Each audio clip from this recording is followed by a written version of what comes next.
కోసము ఈ పోరాటం చేయట్లేదు.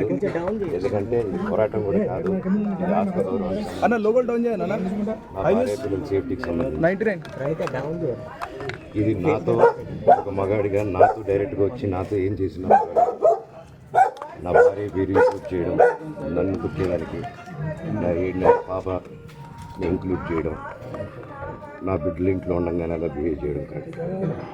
ఈరోజు పోలీస్ దగ్గరికి నేను వెళ్ళి ప్రొటెక్షన్ అడిగాను. నేను మొన్న వచ్చి అడిగినప్పుడు మీకు అన్ని ఎవిడెన్స్లు ఇస్తాను.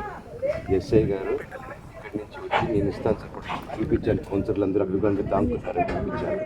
అది నేను చూసి ఓకే సార్ నేను ధైర్యంగా ఉన్నాను, మేము ఎక్కడికి వెళ్ళట్లేదని చెప్పి మాట్లాడి పారిపోయారు.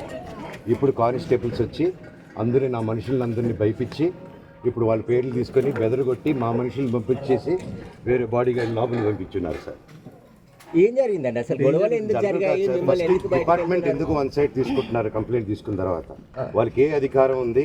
నా ప్రొటెక్ట్ చేసే మనుషుల్ని పంపించేదానికి అధికారం ఉంది. ప్రపంచంలో నా అందరిని కలుస్తాను సార్. బయలుదేరి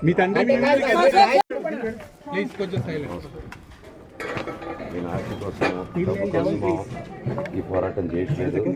ఎందుకంటే ఈ పోరాటం కూడా కాదు, ఇది ఆత్మగౌరవం. నా భార్య పిల్లల సేఫ్టీకి సంబంధించి ఇది నాతో ఒక మగాడిగా నాతో డైరెక్ట్గా వచ్చి నాతో ఏం చేసినా నా భార్య పేరు ఇంక్లూడ్ చేయడం, నన్ను కుట్టేదానికి నా 7 నెలల పాపని ఇంక్లూడ్ చేయడం, నా బిడ్డలు ఇంట్లో ఉండగానే అలా బిహేవ్ చేయడం కాదు. ఈరోజు పోలీస్ దగ్గరికి నేను వెళ్ళి ప్రొటెక్షన్ అడిగాను. నేను మొన్న వచ్చి అడిగినప్పుడు మీకు అన్ని ఎవిడెన్స్లు ఇస్తాను. ఎస్ఐ గారు ఇక్కడి నుంచి వచ్చి నేను ఇస్తాను సార్ చూపించాను. కౌన్సిలర్లు అందరూ అభిప్రాయం దాంకున్నారని చూపించాను. అది నేను చూసి ఓకే సార్ నేను ధైర్యంగా ఉన్నాను, మేము ఎక్కడికి వెళ్ళట్లేదని చెప్పి మాట్లాడి పారిపోయారు.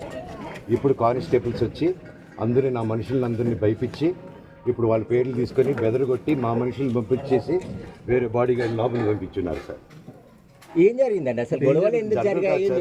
డిపార్ట్మెంట్ ఎందుకు వన్ సైడ్ తీసుకుంటున్నారు? కంప్లైంట్ తీసుకున్న తర్వాత వాళ్ళకి ఏ అధికారం ఉంది? నా ప్రొటెక్ట్ చేసే మనుషుల్ని పంపించేదానికి అధికారం ఉంది. ప్రపంచంలో నా అందరిని కలుస్తాను సార్. బయలుదేరి